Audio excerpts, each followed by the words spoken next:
There was a dumb joke I once heard, and the punchline was something about a lobby group called Chickens for Colonel Sanders. It was a joke, you know. I get it. No chickens would be for Colonel Sanders. That's what was funny about it. Chick-fil-A has an ad campaign that's in the same vein. It's a bunch of cows telling you to eat more chicken, which makes the same point, but from the other direction. It's not funny for cows to tell you to eat chicken, is it? That's what you would expect, other than cows don't talk. It was a good ad campaign. Anyways, here in Canada, we have the same thing. But instead of cows telling you to eat chickens or chickens telling you to support Colonel Sanders, we have journalists calling for censorship. That's the funniest joke of all. They've gone nuts, I think. Do you remember this a few years back? The group called Canadian Journalists for Free Expression. So they're telling you, they're not just Canadian journalists. They say they distinguish themselves from other journalists by emphasizing just how much they care about free expression. It's their whole name. It's the characteristic they're showcasing. And they decided that they wanted to ban Donald Trump from speaking in Canada. Ban him, censor him. You'd think that a group of free speech journalists would support free speech and journalism, that you wouldn't want to shut down the world's most important political leader from speaking, and therefore journalists from reporting on what he would speak about. You'd think that, but they actually didn't want any speaking or journalism about the speaking. They were chickens who were for Colonel Sanders. They wanted to ban the president. Not even China does that, by the way. China doesn't much like Donald Trump, but they didn't ban him from speaking in Communist China. This group, called Canadians for Free Expression, Canadian Journalists for Free Expression, is actually Canadian Journalists Against Free Expression. They're the chickens for Colonel Sanders. When even the Toronto Star is scolding you for being a thin-skinned Trump derangement syndrome hater censor, it's time to switch to decaf coffee. They're weird and discredited, the CJFE. I don't even know if they actually do anything anymore. I certainly haven't seen anything other than a few anti-Trump blog posts from them. But there's another group that is supposed to do things, and it's called the Canadian Association of Journalists. They don't emphasize freedom of speech or freedom of the press in their name. You would think that would be redundant. After all, journalism itself is a form of free expression, and yet today, they released a strange, unsolicited statement saying that we at Rebel News should be banned from the Alberta Press Gallery, and that we would absolutely be banned from joining them, the CAJ, the Canadian Association for Journalists, if we ever applied to, which we haven't. So it's sort of weird. It's a bit weird because we haven't applied to them. Now, I've known about the CAJ for years. I'm pretty sure we've never applied to join them. Why would I? They become a lobby group for journalists who suck up to Trudeau to get bailout money from him. Maybe I phrased that in a mean way, but they're a lobby group to get more money from Trudeau. There really is no point for us to join them because we're not lobbying for money from Trudeau. That's not our business model. I looked at the board of directors there. Name after name is obscure. Most of them are unknown. They're not Canada's leading journalists. They're Canada's leading bailout journalists. It's very different. So these are multi-million-dollar recipients of Trudeau's money. It's like that Quebec company called Bombardier. They're not that successful in the airplane industry, but boy, are they successful at getting government grants. That was their real industry. Same thing with these guys here.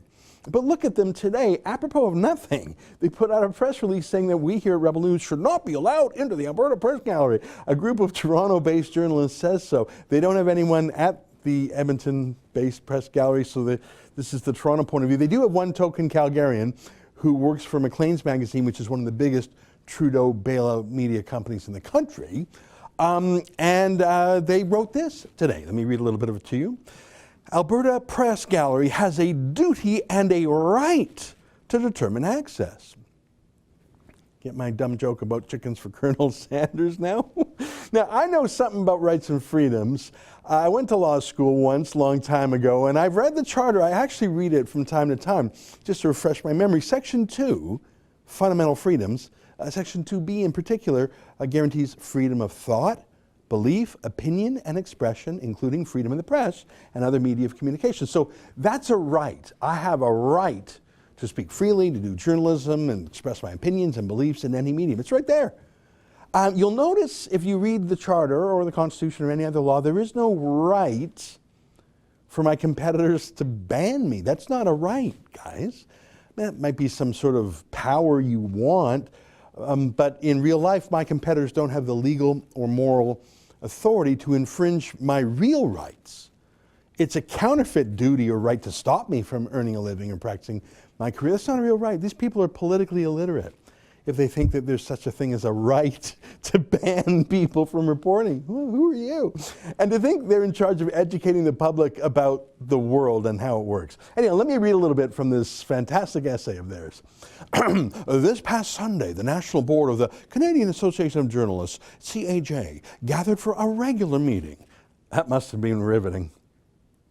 One of our main agenda items, I'm laughing. Can you imagine? This is their main agenda item, was to discuss the recent news of the Alberta Legislative Press Gallery's refusal to issue memberships to employees of Rebel News. What a lot. So all these secret meetings, none of which invite us to make our case. All these little snobs, these mean girls, meeting in secret to ban us. What a weird witch trial, because at least if I read my history right, witchers were invited to their own witch trial. We're never invited to our witch trials. I'll keep going. Late last week, Post Media announced its extraordinary decision to pull its newspapers from the press gallery. While the CAJ respects their prerogative to operate their newsrooms as they see fit, we are concerned this decision could place its journalists in a difficult position to adequately serve the public. What? Is it serving the public to ban rebel reporters from working? Imagine how full of yourself you have to be to say that. I think that's what they mean. No, guys, this isn't a petty dispute or a political disagreement or competitive or business rivalry. No. If you think we just don't like the rebels, you're totally wrong. We're banning the people we hate because that's serving the public interest, you see. Yeah, we cows who are telling you to eat chicken instead, it's not for selfish reasons, you see. It's for your own good, you see. I'll read some more. Press galleries are independent, self-regulatory bodies that have long been part of Canadian legislatures. They are recognized by the Speaker to oversee the press accreditation process and other rules for legislative journalists. Press galleries have a right and a responsibility to admit as members only those who meet their standards and definitions for journalism, so long as the process is fair and transparent. Like their secret meeting, right? No, guys, there is no journalistic profession. That's not a thing. I mean, doctors, I get it. Lawyers, pharmacists, accountants, engineers, those are real professions. A journalist is someone who writes stories about what they saw that day. That's it. It's an activity. It's not a profession. There's no self-regulated profession. I know they'd like to call each other doctor or whatever, but it's just a club of mean girls and the uncool kids to boot. And of course, we're not part of a fair and transparent process. In Alberta, they just sent us a note telling us we were banned. We weren't invited to our own trial. We weren't even told of the reasons for being banned. And yet the Journalists Against Journalism, or whatever this group is called, is saying that's the right thing. It's in the public. It's their duty. This is my favorite part. The CAJ is not a regulatory agency and does not enforce a specific prescriptive definition of journalism. Like most in the industry, we embrace a broad definition of journalism. Sure you do. Much like a press gallery, the CAJ restricts our Class A membership to professional journalists, and we draw upon transparent guidelines to make those decisions. The employees of Rebel News would not meet our criteria. How do you know? You've never had a hearing about it. You just prejudged us. You don't know who all our employees are. You don't know their credentials. We've never showed them to you. How do you know? You're not actually real journalists, are you? Because you show no curiosity, you ask no real questions. Guys, I think you're just a club of Justin Trudeau's concubines. I know you think you're really cool, but you're his bought and paid for harem. It was surprisingly cheap. I mean, $600 million is a lot of money to buy a bunch of newspapers. Actually, it's just renting you out, I guess. But still, that probably only works out to max a few $1,000s per journalist. I mean, I see the Halifax Chronicle Herald on the CAJ board of directors. They took millions from taxpayers through Trudeau, but they laid off, what, over 100 workers recently, that little chain of Atlantic newspapers. The money was just sopped up by the newspaper's owners and managers. Imagine being for rent that cheap. You're some journalist for the Chronicle Herald. So yeah, how do I put this? We're not interested in renting out our principals to Trudeau like you are. These guys are really mad about our crowdfunding. Let me read a bit. In reviewing the evolution of the Rebel News, it is clear their organization sometimes becomes an actor in stories it tells. To date, this has taken several different forms, but includes providing financial and legal assistance to some of its sources. Sources? No, we don't pay sources. We don't pay for stories. We help people who need help, but we don't pay for the news. I know the Toronto Star did a lot of that. They had a bounty out for the late Rob Ford, the former mayor of Toronto. They paid $5,000 a pop to any one of Rob Ford's friends or acquaintances to secretly record him in private homes and then sell them the footage. So that's journalism, according to the CAJ, but not us helping to pay, tickets of working class people who got fined for going out in the park during the pandemic or something. We don't pay for news. That's what you weirdos do. The CAJ says the critical distinction between these practices and those employed by Rebel News are that its staff often actively participate in the story, working toward their desired end by applying legal, financial, or other resources. And the prostitutes who take Trudeau's money, they would never, ever, ever be guided by their own activism or their own financial concerns. No, sirree. They take that Trudeau bailout money and they don't even think about it. You can tell how independent they are and how unaffected they are, and they don't want to have any conclusion. Look at how they grill Trudeau so mercilessly. If you could do any other job and you have to answer, what would it be? I'd be a school teacher. I knew you were going to say that. No, like aspirational. But it's what I am. Aspirational. Something you haven't done. No, it'd be that. It'd be maybe running a school. Something at the UN. Something at the. Oh no! Once I'm done politics, I'm done politics. Last book you've read or the book you're reading? Just finished the Patch, which was Chris Turner's history of the oil patch. But I'm also about to start the new Ken Follett, the third book that is the sequel to Pillars of the Earth. That's your nerdy side. That's my your sci-fi nerdy side. No, it's not sci-fi. It's just a sweeping historical epic, I'm sure, but I haven't started it yet. So.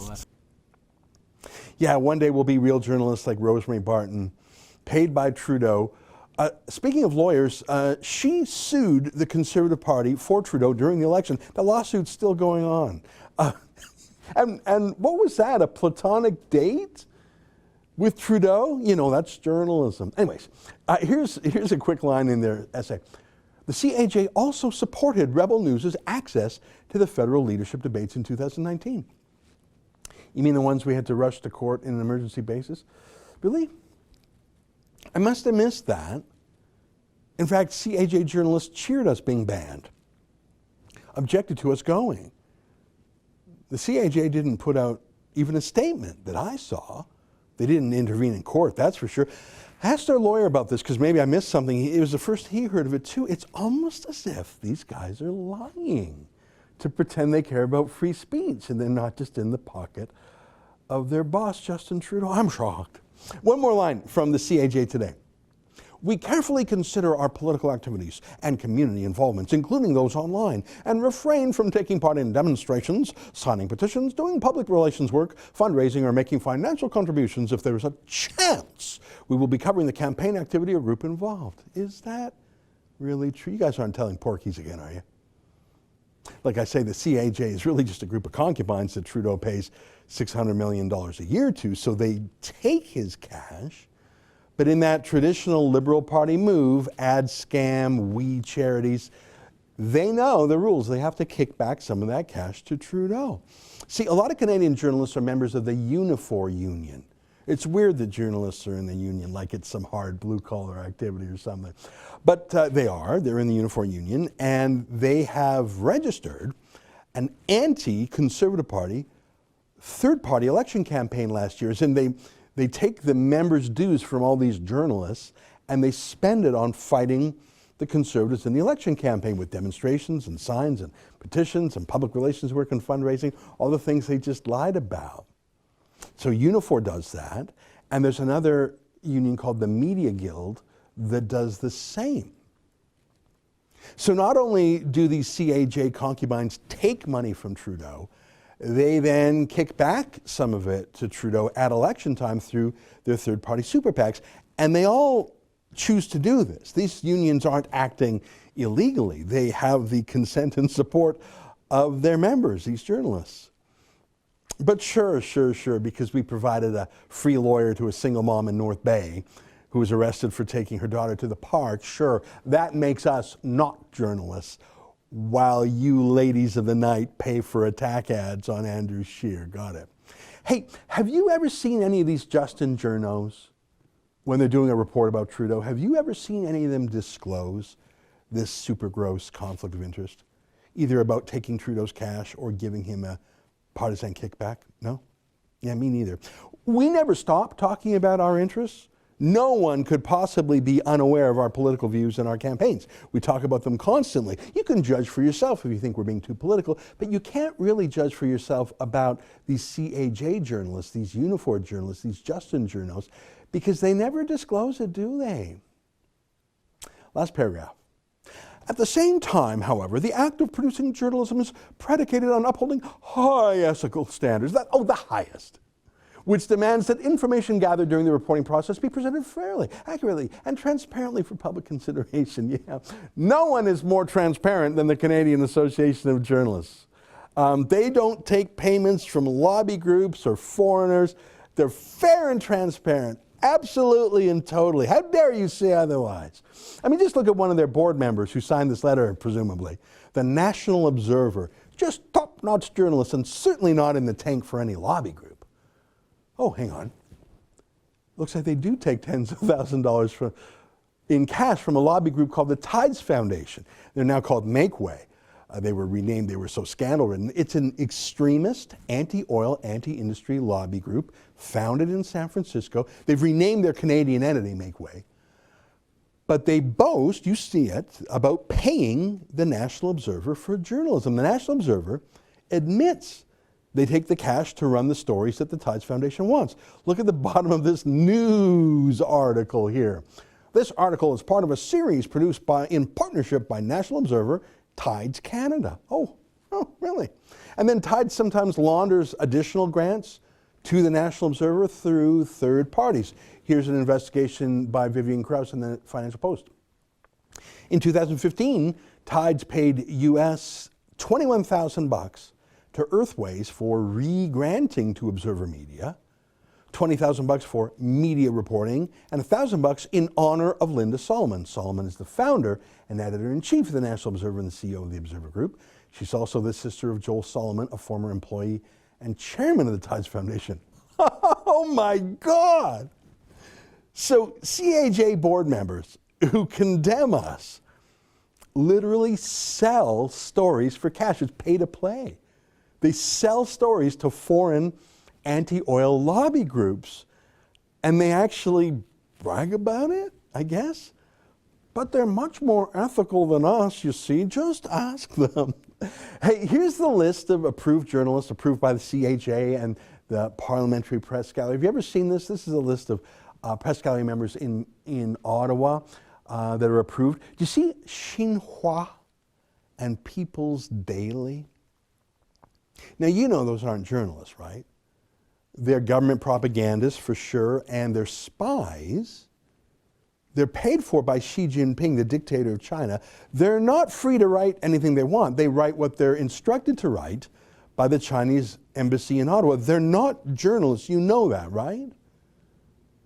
How do they pass muster with the CAJ but independent Canadian journalists like us don't. Well, follow the money. The money shows that the Tides Foundation bankrolls the National Observer. You can't believe a word they say. It's controlled by the Tides Foundation.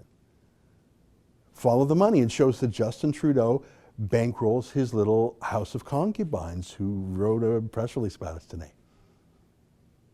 So if these journalists are all taking money from a government or another entity, Justin Trudeau or the Tides Foundation, and they're all refusing to publicize it. I mean, I grant you, the Tides Foundation is disclosed here and there, and if you really dig, you can see the secret funding, but they certainly don't disclose it when they're telling a story on TV, don't they? They don't end the story by saying, I should disclose to you that I take money from Trudeau and I pay money to Trudeau. They don't do that. So if they don't exactly highlight their conflict of interest, if they keep quiet about the money they're taking, if they're keeping quiet about the money they're taking from Trudeau, and if they're keeping quiet about the money they're taking from Tides, is there a chance they're keeping quiet about money they take from other governments too? You know how you say thank you in Chinese? It's xie xie.